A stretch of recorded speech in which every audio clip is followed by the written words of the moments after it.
Assalamualaikum warahmatullahi wabarakatuh. Perkenalkan, nama saya Triamanda Silviana dengan NIM 2310622007. Di sini saya membuat video tentang penerapan bioteknologi dalam meningkatkan daya tahan ayam terhadap penyakit.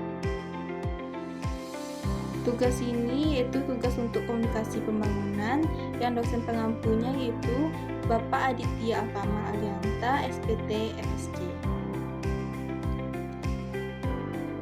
Berikut penjelasan lengkap dan rinci tentang penerapan bioteknologi dalam meningkatkan daya tahan ayam terhadap penyakit mulai dari konsep, metode, hingga contoh penerapan di industri unggas.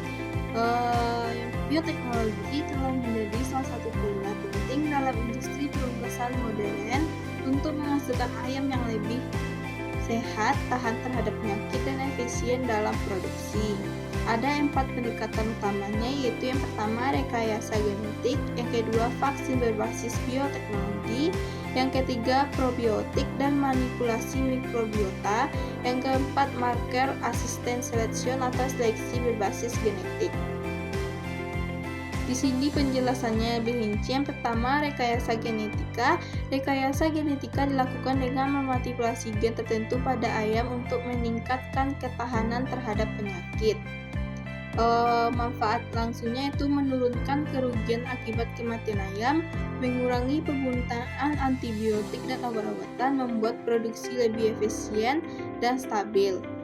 Yang kedua, vaksin berbasis bioteknologi. Vaksin modern tidak lagi hanya berasal dari virus yang dilemahkan, tetapi juga menggunakan teknologi molekuler. Vaksin rekombinan.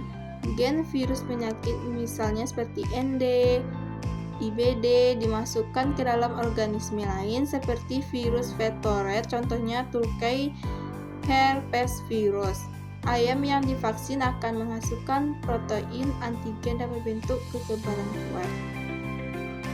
Vaksin DNA menggunakan plasmid DNA yang membawa gen pengkode protein virus. Ketika plasmid masuk ke sel ayam, sel akan memproduksi antigen dan merangsang kekebalan. Vaksin subunit hanya bagian tertentu protein dari virus yang digunakan sebagai antigen. Keuntungan aman, tidak menimbulkan infeksi balik.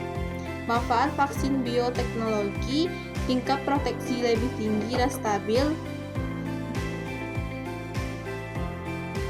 dapat diarahkan ke virus terus bermutasi, meminimalkan resiko vaksin hidup yang bisa menyebabkan penyakit.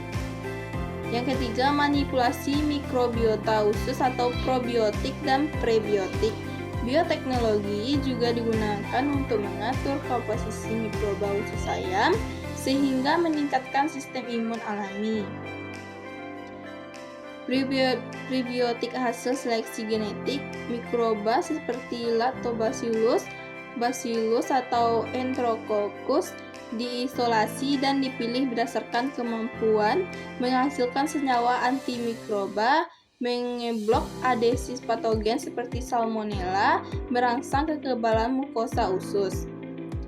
Prebiotik hasil fermentasi. Serat hasil fermentasi bioteknologi dapat meningkatkan jumlah bakteri baik dalam usus ayam.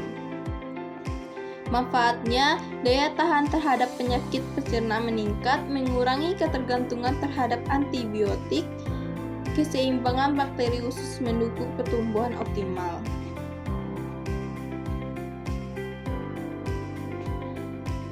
Contoh penerapan nyata di industri perunggasan yang pertama yaitu tahan flu burung melalui modifikasi gen polimerase virus, vaksin rekombinasi NDI ganda yang melindungi ayam dari 2 penyakit sekaligus.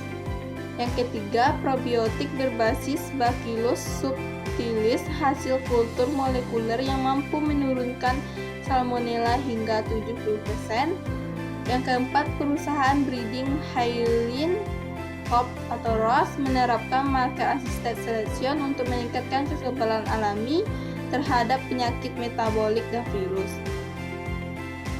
Keuntungan bioteknologi untuk ayam, mortalitas lebih rendah, pertumbuhan lebih baik, hemat biaya, daging dan telur meningkatkan sistem produksi lebih ramah lingkungan. Sekian yang saya sampaikan tentang materi penerapan bioteknologi dalam meningkatkan daya tahan ayam terhadap penyakit. Saya akhiri. Assalamualaikum warahmatullahi wabarakatuh.